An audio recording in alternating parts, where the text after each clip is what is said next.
നല്ല ഹെൽത്തിയും എനർജറ്റിക് ആയിട്ടുള്ള ഒരു ലഡു എന്ന് ഉണ്ടാക്കിയാലോ. എന്ത് ലഡുവാണെന്നല്ലേ? റാഗിയും പീനട്ടും ശർക്കരയൊക്കെ ഉപയോഗിച്ച് ഉണ്ടാക്കുന്ന ഒരു ലഡുവാണ്. നമ്മളിത് ഉണ്ടാക്കി കഴിഞ്ഞാൽ ഒരു 2 വീക്സിൽ കൂടുതൽ ഇത് സ്റ്റോർ ചെയ്യാം. എനിക്ക് കൂടുതലും അങ്ങനത്തെ സ്നാക്ക് ഉണ്ടാക്കാനാണ് ഇഷ്ടം. അപ്പോൾ ഇടയ്ക്കിടയ്ക്ക് ഓരോ സ്നാക്ക് ഉണ്ടാക്കിക്കൊണ്ടിരിക്കണ്ടല്ലോ. അതുപോലെ ഈ റാഗി ദോശയൊക്കെ ഉണ്ടാക്കിയാൽ കഴിക്കാത്ത കുട്ടികളെ കഴിപ്പിക്കാൻ ഉള്ള ഒരു വഴിയും കൂടാണ്. അപ്പോൾ നമുക്ക് റെസിപ്പി കാണാം. റാഗി ലഡു ഉണ്ടാക്കാനായിട്ട് ആദ്യം നമുക്ക് ഒരു പാൻ ഹീറ്റ് ചെയ്യുക. അതിലേക്ക് നെയ്യ് ഒഴിച്ചു കൊടുക്കാം. ഒരു 2 ടേബിൾ സ്പൂൺ നെയ്യ് ഒഴിച്ചു കൊടുക്കുന്നുണ്ട്. ഒന്ന് മെൽറ്റായി കഴിയുമ്പം 1 ടേബിൾ സ്പൂൺ കാഷ്യൂ നട്ട് ഇട്ട് ഒന്ന് ഫ്രൈ ചെയ്തെടുക്കാം. വേണമെങ്കിൽ കുറച്ചുകൂടെ കൂടുതൽ എടുക്കാം കേട്ടോ. അതിൻ്റെ കളറൊക്കെ ഒന്ന് മാറി വരുമ്പോൾ നമുക്ക് 1 ടേബിൾ സ്പൂൺ ഉണക്കമുന്തിരിങ്ങ അതും കൂടെ ചേർക്കാം. നമ്മൾ ഈ ലഡുവൊക്കെ ഉണ്ടാക്കുമ്പോൾ ഇടയ്ക്ക് എന്തെങ്കിലും ഒന്ന് കടിക്കാൻ കിട്ടണ്ടേ. അപ്പോൾ അതും കൂടെ ഒന്ന് ഫ്രൈ ആയി കഴിയുമ്പോൾ നമുക്കിത് പാനിൽ നിന്ന് മാറ്റാം. ഇനി ഈ നെയ്യ് മതി കേട്ടോ. ഇതിലോട്ട് തന്നെ 1 കപ്പ് റാഗി പൗഡർ ഇട്ട് കൊടുക്കാം. നമ്മൾ കടയിൽ നിന്നൊക്കെ വാങ്ങിക്കുന്നതാണെങ്കിൽ റോസ്റ്റഡ് റാഗി പൗഡർ ആയിരിക്കും, എന്നാലും നമ്മൾ റോസ്റ്റ് ചെയ്ത് എടുക്കണം. നമ്മൾ ഇനി റാഗി കുക്ക് ചെയ്യുന്നൊന്നുമില്ല. അപ്പോൾ നന്നായിട്ടിത് റോസ്റ്റ് ചെയ്ത് എടുക്കുക. ഫ്ലെയിം മീഡിയമിനും ലോയ്ക്കും ഇടയ്ക്ക് വെച്ച് വേണം റോസ്റ്റ് ചെയ്യാൻ. തീ കൂട്ടി വെച്ച് റോസ്റ്റ് ചെയ്യരുത്. കണ്ടിന്യൂസ് ആയിട്ട് ഇളക്കി കൊടുക്കുക. ഈ റാഗി പൗഡറിൻ്റെ ഒക്കെ കളറൊക്കെ ഒന്ന് മാറി വരും. അതിൻ്റെ ആ ഒരു പച്ച മണവും പച്ച ടേസ്റ്റും ഒക്കെ അങ്ങ് പോവും. അല്ലെങ്കിൽ നമ്മൾ ശരിക്കും റോസ്റ്റ് ചെയ്തിട്ടില്ലെങ്കിൽ ലഡു ഉണ്ടാക്കി കഴിഞ്ഞാൽ അതിൻ്റെ ഒരു പച്ച ടേസ്റ്റ് മുന്നിട്ട് നിൽക്കും. ഒരു 7 to 8 മിനിറ്റ്സ് എങ്കിലും എടുക്കും ഇത് റോസ്റ്റായി വരാൻ. നമ്മളൊരു മീഡിയം ലോ ഫ്ലെയിമിലിട്ടൊക്കെ റോസ്റ്റ് ചെയ്ത് കഴിഞ്ഞാൽ ഒരു 7 to 8 മിനിറ്റ്സ് എടുക്കും. ഇതിപ്പോൾ ആയിട്ടുണ്ട്. ഇനി ഞാൻ ഫ്ലെയിം ഓഫ് ആക്കുകയാണ്. എന്നിട്ടിത് ഒരു ബൗളിലേക്ക് ഇട്ട് കൊടുക്കാം. ഇതിപ്പോൾ ഒത്തിരി അങ്ങ് തണുക്കാൻ നിൽക്കണ്ട. നമ്മളിത് ലഡു പിടിക്കുമ്പം ചെറിയ ഒരു ചൂട് വേണം. അപ്പോൾ ബാക്കിയുള്ള കാര്യങ്ങളൊക്കെ പെട്ടെന്ന് ചെയ്യുക. ഇനി നമുക്ക് നമ്മുടെ കപ്പലണ്ടി ഒന്ന് റോസ്റ്റ് ചെയ്തെടുക്കണം. 1/2 കപ്പ് കപ്പലണ്ടിയാണ് ഞാൻ എടുത്തിട്ടുള്ളത്. അപ്പോൾ ഇത് ഓൾറെഡി ഞാൻ റോസ്റ്റ് ചെയ്ത് വെച്ചതാണ്. എന്നാലും ഞാൻ ചെറുതായിട്ടൊന്ന് ചൂടാക്കുന്നുണ്ട്.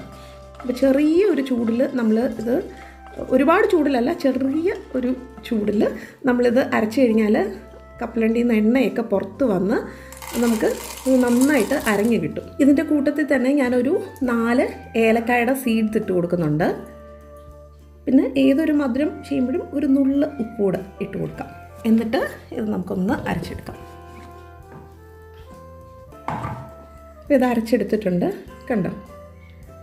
അപ്പോൾ നല്ല പേസ്റ്റ് പോലെ ആയിട്ടുണ്ട്. കപ്പലണ്ടിയിൽ നിന്നൊക്കെ എണ്ണ പുറത്തേക്ക് വന്ന് നന്നായിട്ട് അരഞ്ഞു വന്നിട്ടുണ്ട്. ഇനി ഇതിലേക്ക് ഞാൻ ഒരു 1/4 കപ്പ് തേങ്ങ ചിരകിയത്, 2 ചെറിയ പിടി തേങ്ങ ചിരകിയത് ഇട്ട് കൊടുത്തു.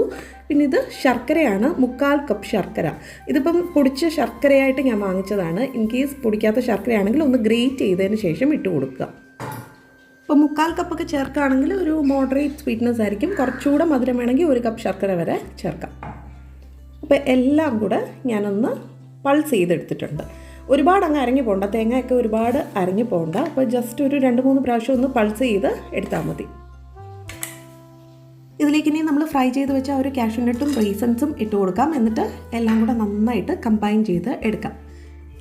ആ റാഗിക്ക് ചെറിയ ചൂടുണ്ട് കേട്ടോ. ആ ഒരു ചെറിയ ചൂടോടുകൂടി തന്നെ നമ്മളിത് മിക്സ് ചെയ്ത് എടുക്കണം. എന്നിട്ട് ലഡു പിടിക്കണം. അപ്പോൾ നല്ലൊരു ഷേപ്പിൽ നമുക്ക് കിട്ടും. ഇതിപ്പോൾ നമ്മളിങ്ങനെ മിക്സ് ചെയ്ത് കഴിയുമ്പോൾ നമ്മൾ പുട്ടുപൊടിയൊക്കെ നനയ്ക്കില്ലേ, ആ ഒരു രീതിയിൽ നമുക്ക് കിട്ടും.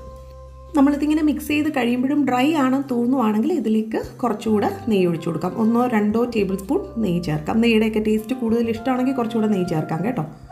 അപ്പോൾ ഇതെല്ലാം ഒന്ന് നനഞ്ഞ് വന്നിട്ടുണ്ട്. പെട്ടെന്ന് തന്നെ ഞാനിതങ്ങ് ഉരുട്ടി എടുക്കുകയാണ്. ഇപ്പോൾ ഇതിന് ചൂടുണ്ട്. അപ്പോൾ പെട്ടെന്ന് നമുക്കിത് ഉരുട്ടി എടുക്കാൻ പറ്റും. ഇനി നെയ്യ് ഉപയോഗിക്കാൻ താല്പര്യം ഇല്ലാത്തവരാണെങ്കിൽ ഇതിലേക്ക് കുറച്ച് 1-2 ടേബിൾ സ്പൂൺ പാലൊഴിച്ച് മിക്സ് ചെയ്തതിന് ശേഷം ഉരുട്ടി എടുത്താൽ മതി. അപ്പോൾ പാലൊക്കെ ഒഴിക്കുകയാണെങ്കിൽ ഒരുപാട് ദിവസങ്ങൾ നമുക്കിത് സ്റ്റോർ ചെയ്യാൻ പറ്റില്ല. ഒരു 2 ദിവസത്തിനുള്ളിലൊക്കെ കഴിച്ച് തീർക്കണം. നെയ്യാണെങ്കിൽ ആ പ്രശ്നമില്ല. നമുക്ക് കൂടുതൽ ദിവസം എയർ ടൈറ്റ് കണ്ടെയ്നറിൽ ഇത് സ്റ്റോർ ചെയ്യാം. അതുപോലെ ശർക്കരയ്ക്ക് പകരം വേണമെങ്കിൽ ബ്രൗൺ ഷുഗർ ഉപയോഗിക്കാം കേട്ടോ. ശർക്കരയുടെ അളവ് വേണമെങ്കിലും കുറയ്ക്കാം. അങ്ങനെയാണെങ്കിൽ എല്ലാ ഏജ് ഗ്രൂപ്പ്സിനും കഴിക്കാമല്ലോ. ഇപ്പോൾ കുട്ടികളൊക്കെ സ്കൂൾ വിട്ട് വരുമ്പം കൊടുക്കാൻ പറ്റിയ നല്ല ന്യൂട്രീഷ്യസ് ആയിട്ടുള്ള ഒരു സ്നാക്കാണ്. ഇത് ഇരിക്കുമ്പം ഒന്നുകൂടെ ഒന്ന് ടൈറ്റ് ആവും കണ്ടോ. ഞാനിത് മുറിച്ച് കാണിക്കാം. നല്ല ടേസ്റ്റിയാണ്. തീർച്ചയായിട്ടും ട്രൈ ചെയ്ത് നോക്കുക. മറ്റൊരു നല്ല റെസിപ്പിയുമായിട്ട് വീണ്ടും കാണാം. Stay tuned. ബൈ.